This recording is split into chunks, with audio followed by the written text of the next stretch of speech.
Khartoum has welcomed the new US approach, even as Washington still describes events in Darfur as genocide. But will engaging Sudan work at all, and under what conditions? This is Inside Story.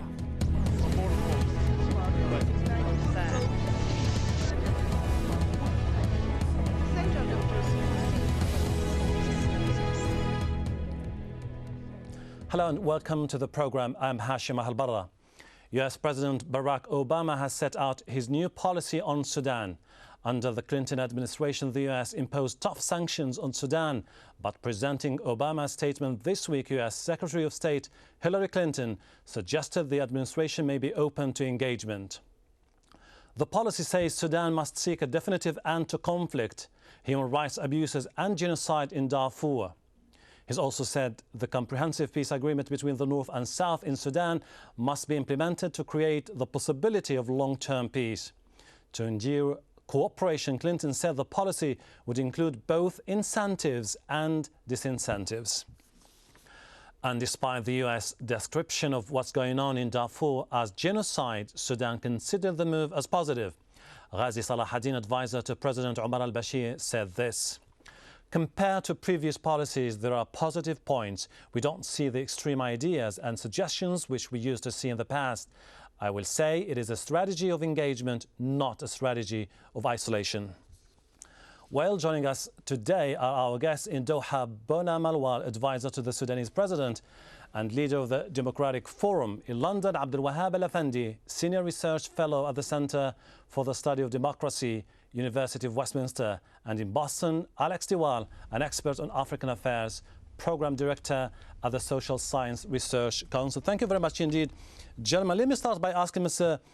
Bona Malwal, why do you think in Sudan that this is a positive shift in policy when, as you know, even if there are new incentives, punishment is still in the air? Well, it depends on your point of view about what to punish. The U.S. new policy is that it will engage with us in trying to find a resolution to the conflict in Darfur and to accelerate and consolidate the implementation of the comprehensive peace agreement in southern Sudan. None of those is a punishment, and so we can't discuss punishment in when there is a positive approach. We have to welcome the positive approach, and we welcome the positive approach. Okay. Mr. Abdul Wahab al-Affendi, Malwal is saying he doesn't see any punishment, but as we've heard, the Secretary of State Hillary Clinton said this is a menu of incentives and disincentives, which means that we're giving Sudan the opportunity to be responsive to our demands. Otherwise, we will continue our sanctions. I think I don't see actually much change in U.S. policy. It is a clarification, more or less, of the policy, and maybe the U.S. administration had done its own peacemaking internally because there was conflict about how to approach. I think there is no disagreement on support for the CPA and support for peace in Darfur. And in principle, this should also be the objectives of the Sudanese government. So in principle, there is no disagreement about what should be done. Okay. I think the problem is that the U.S. has woken up. The U.S. has woken up that there's only very limited period now for the CPA to be implemented and to lead to positive outcomes. And they have to move, engage positively with all the parties in order to achieve this. Right. Mr. Alex, if you remember when Obama was elected, the headlines all over the world were Obama is going to be very confrontational when Bush was very soft as far as Sudan is concerned. What has prompted Obama to change or to set a new tone on Sudan? Well, I don't think it would be correct to say that Bush was soft on Sudan in any way. He maintained almost all the sanctions, almost all the isolation of the previous era. And the promises that were made that on completion of the comprehensive peace agreement, there would be steps towards normalization, those were not actually undertaken, largely because of Darfur. Now, as Abdul Wahab implied, this is really a document that is primarily aimed at a US audience. During the campaign, all the candidates pledged that they would be very, very tough on Sudan, they would end genocide in Darfur, etc., etc. And the reason for that was primarily because there was a major constituency that had been mobilized in the United States. Voters really cared about this, particularly a lot of young voters. And as anyone campaigning for public office needed to take account of that. On taking office, on objectively assessing the situation, then obviously there needs to be a shift. And there's been an intense debate within the administration, particularly over, I think, the somewhat absurd question of whether there is ongoing genocide in Darfur. And Scott Gratian and those who've been to Darfur see a level of killings that has come right down. Last month, September, it was 102 recorded killings, mostly in intertribal fighting and banditry, a minority in armed conflict between government and rebels. And it is really a stretch to call that ongoing genocide. Hence this very interesting wording, a definitive end to genocide, because that allows those such as the Special Envoy Scott Gratian who argue genocide is over, it's in the past. And all Americans have to hew to the line that there was genocide, because that's the official US policy. It's of course contested by many, including myself. And then there are those who say it's ongoing genocide. So the word definitive in a way shifts the focus of attention from the politics of stopping atrocity to the politics of finding a conclusive political solution that can move Sudan forward. Mr. Bona Malwal, you've been listening to what Mr. Alex Wall was talking about, basically the different positions within the Obama team, particularly Susan Rice, the UN ambassador, and Scott Gratian, the special envoy to Sudan. Do you think that Scott Gratian was a key factor in the US, in the new US position with regards to Sudan? Well, I can't discuss in terms of which was key, but I can tell you that General Gratian's mission to Sudan was a very positive approach to the way countries like the United States and the Sudan should approach their relations and the way to cooperate in order to resolve the conflict in Darfur, because the only way the U.S. can be effective in Darfur is to cooperate with the sitting government of Sudan, and the sitting government of Sudan has made it very clear that it seeks help internationally and even nationally to resolve the conflict in Darfur. And so what has happened is definitely there's a change of U.S. policy in a state of just pressure and pressure.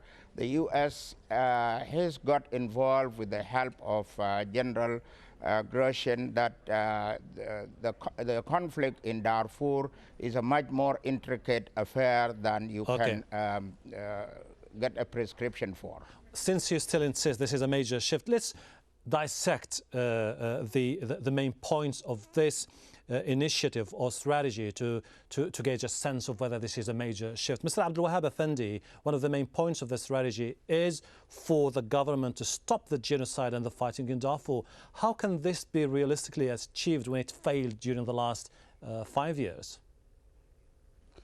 No, I think the strategy itself acknowledges that the levels of violence has gone down considerably in Darfur. Yeah, but it still says genocide is still underway. No, I think that's ridiculous to say genocide by piecemeal, because they, I think the main contradiction in the Darfur policy of the United States is their insistence on support for the ICC and for what they call international justice in Darfur, and their claim that they want to cooperate with the Sudanese government in resolving this issue, which, as Bona rightly said, is the only way to go forward about this. I don't know how they're going to square this circle, because if you are saying that this is genocide and the government is guilty of genocide, then you cannot have peace with a government which is committing genocide. The government which is committing genocide must be toppled and its leaders brought to court. But if you say to the Darfur rebels, this is the government which is committing genocide against you now, go and sit with it in Doha and reach peace, that would be ridiculous. Okay, Mr. Alex Diwar, what do you think now should the Sudanese government do as a first step?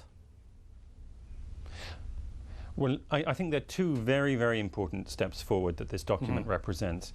One is that for the first time under this administration, we now have a clear person who is responsible primarily for the policy, and that is the special envoy. There's no second guessing. One of the difficulties of all the Sudanese parties in responding to anything that came from the US was the question, does this really represent the US, or is there another policy behind it? And I think what this makes clear is that there is no other policy behind it. There is no regime change policy. You have to deal with Gratian, you have to deal with his strategy, with what he puts on the table. And I think that's a huge step forward, because it is only when that confidence is in place that you are really dealing with the authority in Washington that you can actually move forward.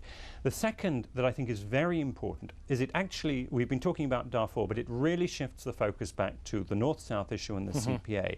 And strategic objective number 2, and I will just quote, it talks about implementation of the North-South Comprehensive Peace Agreement resulting in a peaceful post-2011 Sudan, whether separate states or united. So it is looking ahead beyond the end of the CPA, and I think it is opening the door to some very, very important strategic long-term political discussions about what is the future of the Sudanese people. Is it going to be one state? Is it going to be two? If it is going to be two, how are they going to live together? The ramifications of that. And precisely, and therefore getting round the obsession with Darfur that has really held up the politics of the US-Sudanese relations over the last couple of years.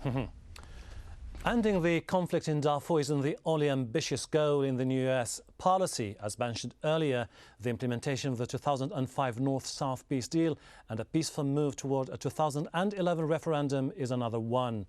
The referendum on the future of South Sudan in 2011, power and wealth sharing, including oil resources, were among the main issues agreed upon in a deal signed in 2005 between the Khartoum government and the SPLM, that's Sudan's Popular Liberation Movement. But the SPLM has been accusing the central government in Khartoum of dragging its feet regarding the implementation of a democratic transformation as outlined in the North-South peace deal. Necessity for Sudan to hold free elections due in April 2010. Fears of violence, the issue over the redrawing of constituency boundaries and claims of doctored census figures have raised concerns about the upcoming referendum. Gentlemen, now, Mr. Bona Malwal, are the Americans now more concerned about the CPA deal than the Darfur issue? No, it doesn't have to be either Darfur or the CPA. I mean, both go together, because both are problems in the Sudan, and the U.S. interest, as indeed the interest of any other friend of the Sudan, would be to see a peaceful Sudan, a rounded peaceful Sudan. So we have the CPA. The CPA requires certain actions that have to be taken and be taken according to the timetable and the schedule that are set out in the agreement. Are you confident? One of such steps, we are now at the stage where the things we have to think about and to talk about are the immediate election, which is due this year, as you know. In a few days' time, the National Election Commission is going to start the registration of voters all over the Sudan. They have set electoral constituencies, and so the election process is going on. And the election process in itself is very important, because the CPA states that only an elected government in the country will carry out the referendum in 2011.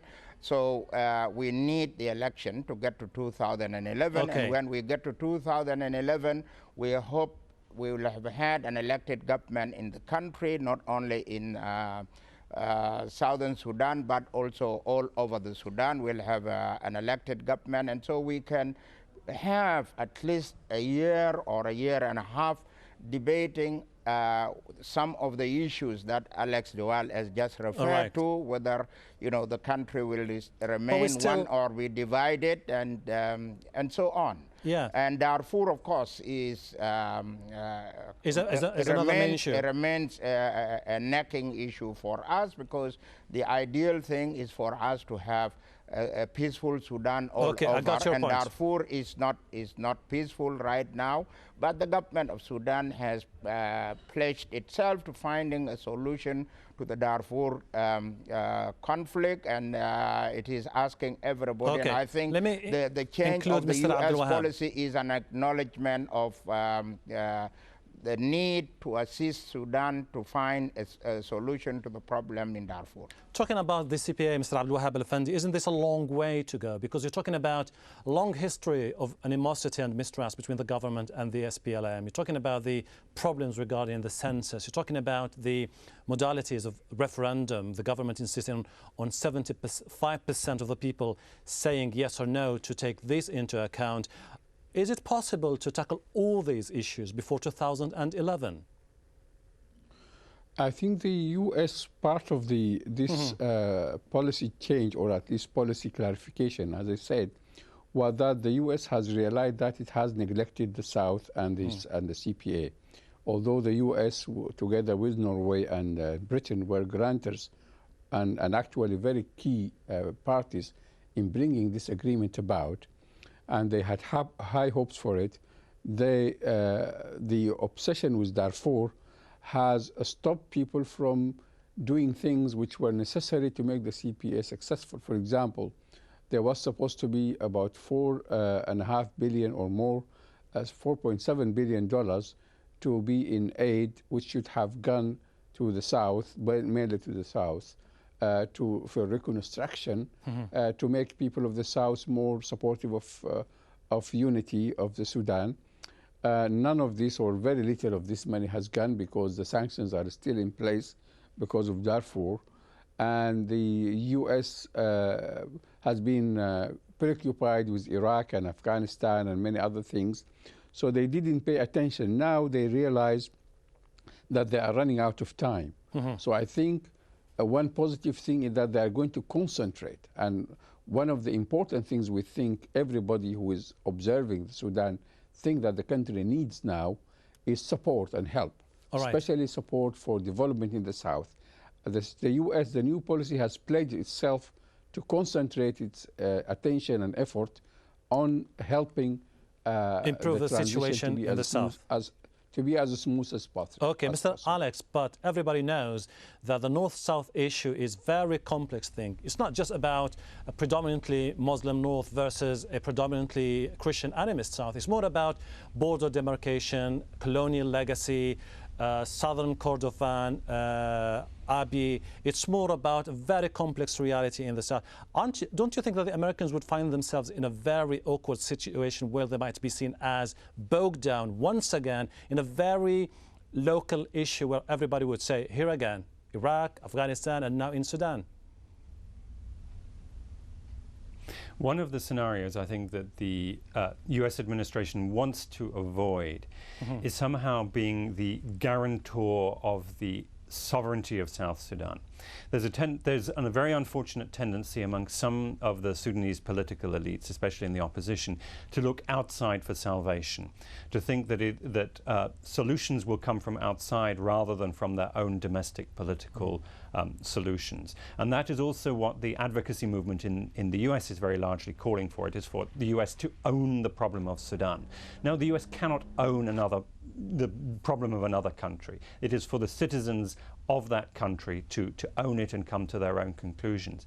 And if the Obama administration were to somehow find itself giving guarantees of outcomes that it cannot deliver upon, and becoming an intrinsic part of a contested and bitter state divorce in Sudan.